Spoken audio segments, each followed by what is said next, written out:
রমজানে মাঝে মাঝে তারাবির নামাজ ছুটে যায়। যদি আমার তারাবির নামাজ ছুটে যায় এতে কি আমার রোজা আদায় হবে?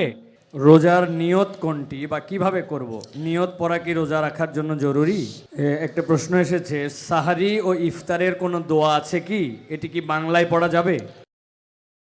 রমজানে মাঝে মাঝে তারাবির নামাজ ছুটে যায়। যদি আমার তারাবির নামাজ ছুটে যায় এতে কি আমার রোজা আদায় হবে বা রোজার পূর্ণতাতে কোনো সমস্যা হবে কিনা? ভাইরা আমার, রমজান মাসে তারাবির নামাজ না পড়লে আমরা অনেকে মনে করি যে তার রোজাতে বোধহয় অসুবিধা হবে। এটা সম্পূর্ণ ভুল ধারণা। তারাবি একটা ইবাদত, রমজানের রোজাটা আরেকটা ইবাদত। যেহেতু তারাবি না পড়লেও রমজানের রোজা হয়ে যায়, তাহলে তারাবি পড়ার কি আর দরকার আছে? কেন? রোজা তো হয়ে যাবে। আলাদা ইবাদত।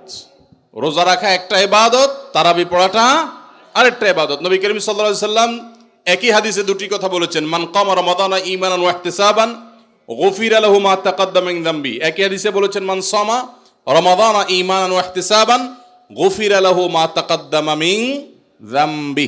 যে ব্যক্তি ঈমান এবং ইখলাসের সাথে রমজানের রোজা রাখবে, আল্লাহ তার পূর্বের গুনাহ মাফ করবেন। যে তারাবি পড়বে তারও পূর্বের গুনাহ মাফ করবেন ইনশাআল্লাহ। এজন্য ভাইরা, তারাবির নামাজ পড়তে হবে। এটা সুন্নাহ, গুরুত্বপূর্ণ সুন্নাহ, সাধারণ সুন্নাহ না। নবী সাল্লাল্লাহু আলাইহি সাল্লাম ছাড়েন নাই, সাহাবীরা ছাড়েন নাই। কোনো ওযর ছাড়া তারাবি ছাড়া যাবে না। জামাত ছুটে গেলে একা একা হলেও পড়বেন, কিন্তু কোনো কারণে পড়তেই পারলেন না, সফরে আছেন, ট্রাভেলে আছেন, বাসে ছিলেন, ট্রেনে ছিলেন, নাইটে সফর করেছেন, তারাবি পড়তেই পারেন নাই, ইনশাআল্লাহ আপনার রোজা হয়ে যাবে। তাই বলে তারাবিকে অনেকে অবহেলা করেন আজকাল, যেটা তো সুন্নাত, না পড়লেই কি। এই অবহেলাটা আরেকটা দোষের। তাহলে আমাদের মধ্যে দুইটাই সীমা লঙ্ঘন। কেউ মনে করেন তারাবি না পড়লে রোজাই হবে না, এটা হলো বাড়াবাড়ি। আবার অনেকে মনে করে তারাবি না পড়লেই বা কি, এটা হলো ছাড়াছাড়ি। এই বাড়াবাড়ি এবং ছাড়াছাড়ির মধ্যে আমাদের থাকতে হবে। আল্লাহ আমাদের তৌফিক দান করুন। রোজার নিয়ত কোনটি বা কিভাবে করব? নিয়ত পড়া কি রোজা রাখার জন্য জরুরি? নিয়ত তো সমস্ত ইবাদতের জন্য জরুরি, কিন্তু নিয়ত করা জরুরি, নিয়ত বলা জরুরি না। নিয়ত করা এক জিনিস আর নিয়ত বলা আরেক জিনিস। মুখে নিয়ত বলে আর অন্তরে নিয়ত করে। অন্তরে নিয়ত করে আর মুখে নিয়ত বলে। ইবাদতের মধ্যে নিয়ত করা ফরজ। রোজার জন্য নিয়ত ফরজ, নামাজের জন্য নিয়ত ফরজ, কিন্তু নিয়ত বলাটা ফরজ বা সুন্নত কোনোটাই না। আমরা যে রোজার নিয়ত শুনছি, নাওয়াইতু আন আসুমা গাদান, আছে না? বিভিন্ন আপনার ক্যালেন্ডারেও লেখা থাকে, ভিত্তিহীন। নবী করিম সাল্লাল্লাহু আলাইহি সাল্লামের কোন জয়ীফ জাল হাদিসেও এরকম রোজার কোন নিয়তের কথা কোথাও বর্ণিত হয় নাই।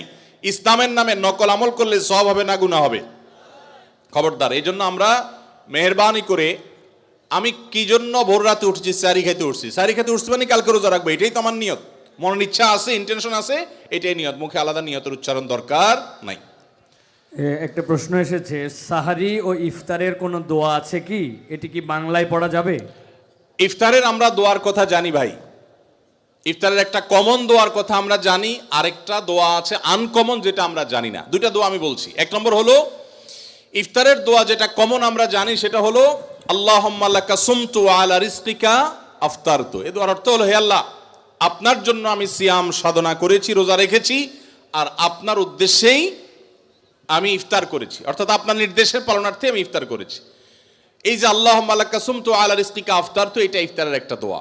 আরেকটা দোয়া হলো যাহাবা যামা ওয়াবতাল্লাতিল উরুক ওয়া সাবাতাল আজরু ইনশাআল্লাহ। অনেকে এটা জানেন, মাশাআল্লাহ।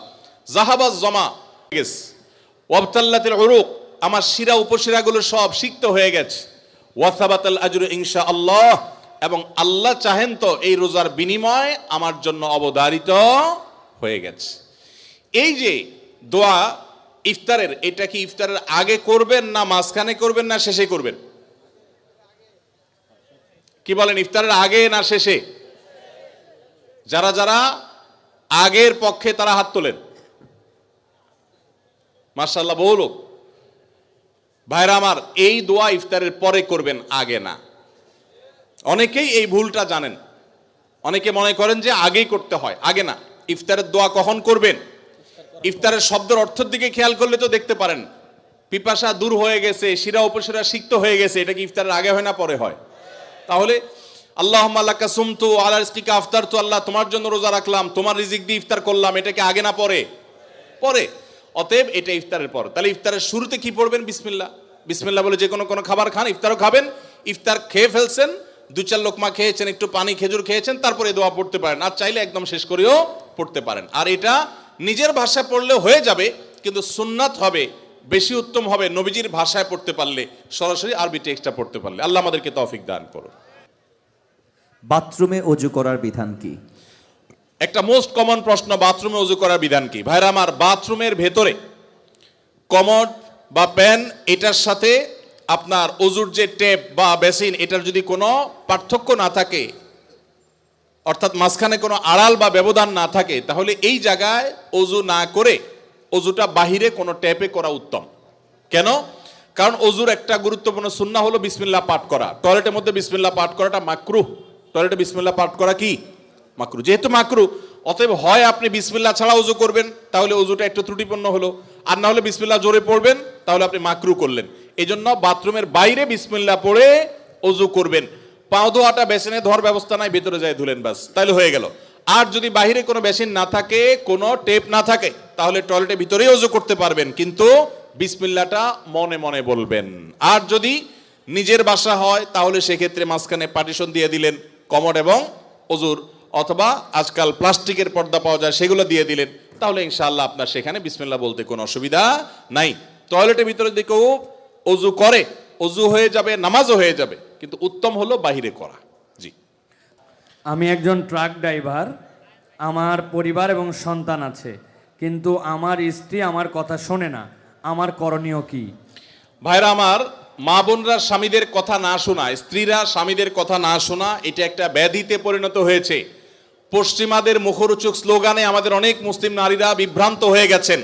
মনে রাখবেন, কোন নারী যত রকম ইবাদত বন্দিগি করুক, তিনি যদি স্বামীর সাথে সবসময় আড়াআড়ি করা, স্বামীকে ইগনোর করা, তাকে অমান্য করার মানসিকতা তার মধ্যে তৈরি হয়, তাহলে তিনি কখনো নেককার মুসলিম নারী হতে পারেন না। যে ভাই এই প্রশ্ন করেছেন, তাকে বলবো, বিয়ের আগে এটা ভাবা দরকার ছিল যে এই মেয়ের মধ্যে আল্লাহর ভয় আছে কিনা। যদি কেউ মুত্তাকি হয়ে থাকে, সত্যিকারের মুসলিম হয়, আল্লাহ ভীরু হয়, তিনি কখনো স্বামীর অবাধ্য হতে পারেন না। কোনো বিষয় নিয়ে মনোমালিন্য হতে পারে, মতভিন্ন হতে পারে, কিন্তু তাই বলে অবাধ্য হওয়া যেটা বলে সেটা হতে পারে না। এখন এই বোনকে আপনি মোটিভেশন দেন, তাকে ভালো মুসলমান বানাবার চেষ্টা করেন, আপনার কথা শোনানোর চাইতে তাকে আল্লাহর আনুগত্য করেন, আল্লাহর আনুগত্যে আনেন। আল্লাহর আনুগত্যে আসলে সে স্বামীর কথা এমনি শুনবে ইনশাআল্লাহ।